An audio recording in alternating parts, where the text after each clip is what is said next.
Okay, hey guys. I know some of you have been struggling, so I wanted to go ahead and make a video. I'm gonna have to do this as quick as possible. I've been having trouble with video length and uploading and saving the files, so just bear with me. Hopefully you can see my screen. I'm gonna go through these definitions real quick. The first definition is when two events are independent. When they're independent, that means they don't really affect each other. So this would be like, the first example here says rolling a die and getting a 6 and then rolling a second die. They don't really affect each other. Drawing a card from a deck, putting that card back, and then drawing a second card. This is really important, especially for this section. When you draw a card from a deck has 52 cards in it. If you draw a card out, but then you put that card back, there's still 52 cards in the deck. So that's really what it wants you to understand. Then the second part is for a dependent event, they affect each other. So this is like when somebody's dependent on the other, then they depend on one another. So drawing a card from a deck and not putting it back, that changes the total number of cards. So if I draw a card from a deck, keep it in my hand, then now there's 51 cards in the deck instead of 52. Being a lifeguard and getting a tan, those are related. Having high grades and getting a scholarship, those are related. Parking in a no parking zone and getting a ticket, those are related. So those are dependent events. Okay, so there's two different multiplication rules. The first one is if they're independent events. Now remember, this means that they don't really affect each other. They're two separate events. Okay, so if we want to find the probability of both, that would be probability of A and B. Now, when we say and, that's how we know we are going to multiply. We've been doing or, so probability of A or B, that would be a plus. The and tells you multiply. Okay, so if they're independent events, you'll just take each of their probabilities and do them separately. If they're dependent, then you're going to do this crazy looking formula down here. So you do the probability of A, or the first event, and then we've got this symbol down here, probability of B. And what this line, this straight line down, that's not an I or a divide. That's B given A. Okay, so I have that down here.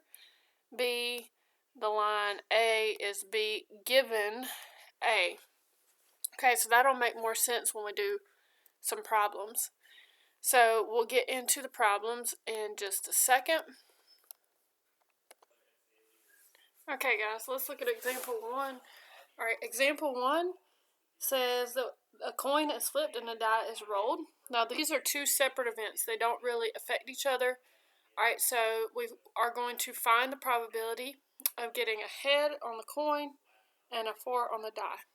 Probability of getting a head on the coin and a 4 on the die. Hold on a second. Okay. Probability of a head and a 4. Okay, so these are two separate events, so we're going to do the probability of a head first. So the total number of possibilities when we flip a coin are 2 possibilities. One of those is getting a head, so that the probability of getting a head is 1 out of 2. Then we're going to multiply. Total number of possibilities for a die are 6. 1, 2, 3, 4, 5, 6. A 4 is one of those, so that would be 1 out of 6. So your total probability, you're going to multiply straight across. 1 times 1 is 1. 2 times 6 is 12. Alright, so that's the answer to example 1. Alright, example 2. I apologize if I'm going fast. It's just because of the program. Alright, a card is drawn from a deck and replaced. Now this is important because when we put the card back, the total number of cards in the deck does not change. Alright, so it says find the probability of getting a queen, then an ace. So the probability of getting a queen, then an ace. Alright, so this is what this will look like. There's 52 total cards in the deck, so that would make 52 go on the bottom. How many queens are in a deck? Well, there are 4. If I pull a queen out and I put it back, there are still 52 cards in the deck. how many of those cards are aces? Well, there are 4. So you're going to multiply straight across. 4 times 4 is 16. Then we're going to do 52 times 52. I'm just going to pull this up here. 52 times 52 is 2,704. That's going to go on the bottom. Now we could do 16 on top, 2704 on the bottom, and that's going to give us approximately 0.006. 0.006. Now, I know you don't all have calculators, so just do the best you can with putting the numbers on there. All right, so that's example 2. Example 3, we're going to look. We have a certain number of balls in a bowl. It says urn. That's a really weird word to use. But we have 3 red, 2 blue, and 5 white, which means we have 10 total. And I know this because I've been working with my first grader, and that's the kind of numbers we add. 3 plus 2 plus 5 is 10. Alright, so let's do the probability of selecting 2 blue. Alright, so probability of 2 blue. So since we are pulling out 2 things, we're going to have 2 fractions multiplied together. What's the probability that the first one is blue? Well, there's a total of 10 in there. 2 of them are blue. We need to look back here. It says that we replace the balls once we take them out. So the total number is not going to change. So we pull out a blue, put it back. There's still 10 in the bowl. How many of them are blue? Well, still 2. Multiply straight across. 4 times 4 over 100. 2 times 2 is 4. Which would reduce down to 1/25. Or you could change it to a decimal, which is 0.04. Any of these will work for me. Just do the best you can. Alright, so the probability of selecting 1 blue and 1 white. Alright, so for the first one, there's 10 in there. How many are blue? Well, there are 2 blue. For the second one, we put that one back, so there's still 10 total. How many are white? Well, there are 5. So 2 times 5 is 10. Out of 100, we can reduce that down to 1/10, which is 0.10. Okay? So, C, the probability of selecting 1 red and 1 blue. Red and blue. Red and blue. Alright, so 10 total. How many are red? Well, there are 3 red. Total is still 10 because I put it back. How many are blue? 2. 3 times 2 is 6 out of 100. That reduces to 3 out of 50, which is 0.06. Alright, the next one, it's worded really weird, but don't get confused. It says a poll found that 46% of Americans say they suffer great stress. And what that really means is the probability that a person is stressed is 0.46. All I did was change that to a decimal. So 46% is 0.46. Now we have to find the probability that if 3 are chosen at random, all 3 will suffer great stress. So 3 stressed people. Okay, so probability of 3 stress. So since there's 3, we're going to have 3 things multiplied together. So let's think about this. What's the probability that a person is stressed? Well, it's right here, 0.46. Alright, so for the first person, they have that probability. For the second person, 0.46 is their probability. And for the third person, 0.46 is their probability. So from algebra, we know that this is the same thing as 0.46 to the third power. Alright, so you can either type it into your phone 3 times, or if you have one of these calculators, you can do 0.46 raised to the third power, and then you'll see what it is. This one is 0.097, so that's what we're writing here, approximately 0.097. That's the probability. Now, for example 5, normally in class I would have you do this one because it's very similar to example 4. It has 9% are colorblind, So probability of colorblind is 0.09. Alright, so what we want to find is the probability of 3 colorblind men. And in order to do this, we'll take that 0.09. And since we're looking for 3, we're going to do it 3 times. 0.09, 0.09. Alright, and so we'll plug that into our, well, we know this is 0.09 to the third power. And we'll plug that in to our calculator. 0.09, 0.09 raised to the third power.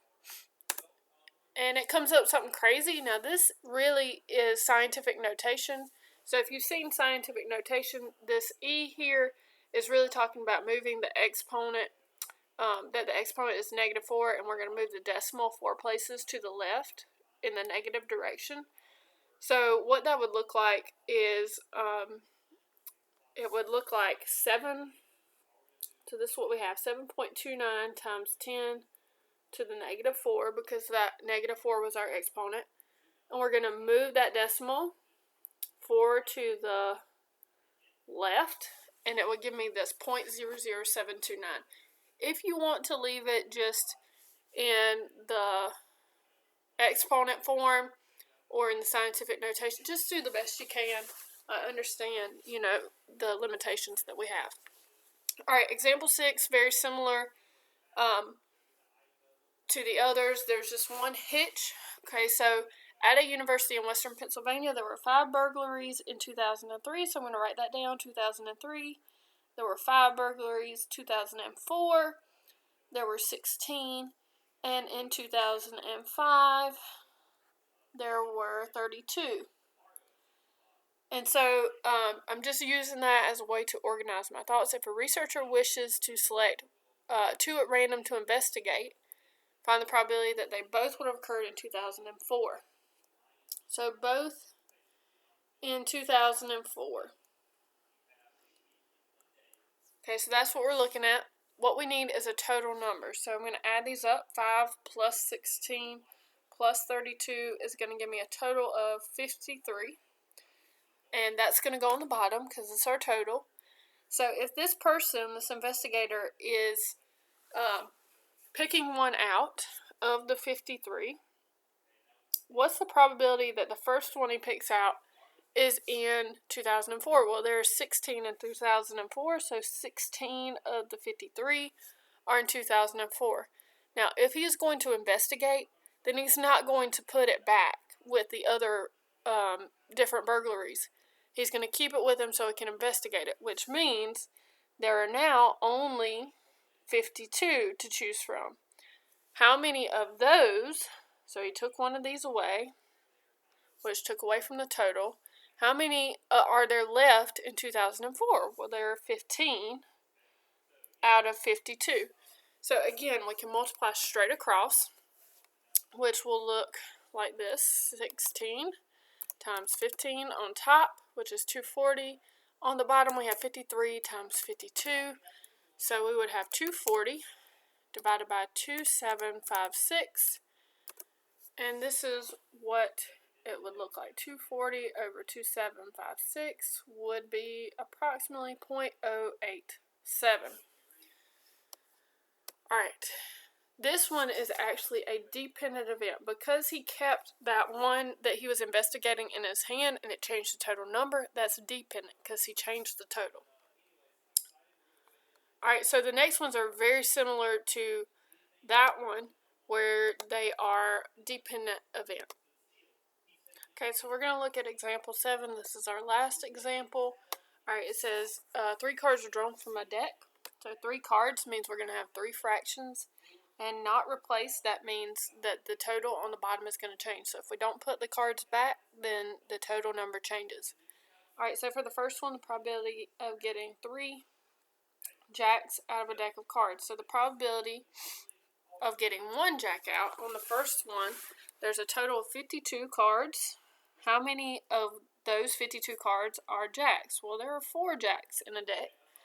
Alright, so if I have drawn a jack out of the deck and I now have the jack in my hand, How many total cards are still in the deck? Well, I've taken one out, so there's 51. How many of those are jacks? Well, I've taken one of those out, so there are now 3. So we do that again. So now I have 2 cards in my hand, which makes the total 50. And then I have 2 jacks in my hand, which makes there only be 2 left in the deck. So I'll multiply straight across. So this will be 24. On the bottom we have 132, 600. Alright, so you can plug that into your calculator. And what that does is it gives us another one of those scientific notations. And it looks like this. So we would do like 1.81 times 10 to the negative 4. So this will be 1.81 times 10 to the negative 4, which means we would move that decimal 4 places to the left, which would put 3 zeros in front, 0, 0, 0, 1, 8, 1. Again, just do the best you can.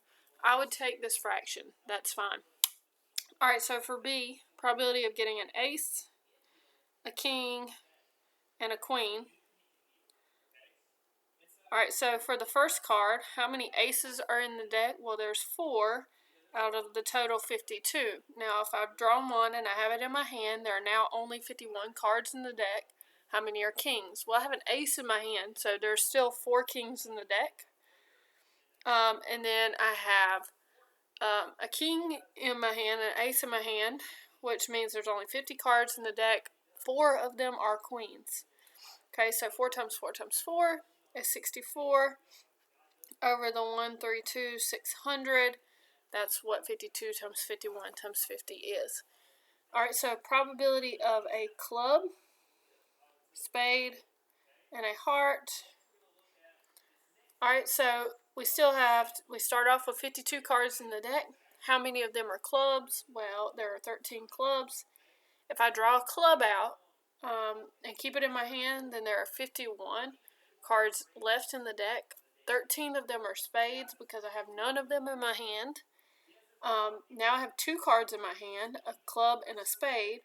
There are 50 total cards left. How many of them are hearts? Well, there are 13. Okay, so 13 times 13 times 13 on top. 13 times 13 times 13 on top will be 2197. And that's going to be divided by 132, 600. So that one actually comes out nice. 2197 over 132, 600 comes out to approximately 0.017-ish. Okay, so that one's not so bad. Alright, and then the probability of getting 3 clubs. 3 clubs. There's 52 total cards to begin with. 13 of them are clubs. I've taken one of them out, which changed the total on the top and the bottom, because I've taken 1 club away. That changed from 13 to 12. I've taken 1 card from the total away, which changed 52 to 51. So again, I take another club out, and that would put my total at 50 and 11. Okay, so we would do 13 times 12 times 11 on top. So let's see what that is. 13 times 12 times 11 on top, 1716. And it will be 1716 divided by 132, 600 on the bottom. So we would have approximately 0.013. Approximately 0.013. And that would be your answer there. I'll try to upload more videos. Hopefully this helps you guys get the work done.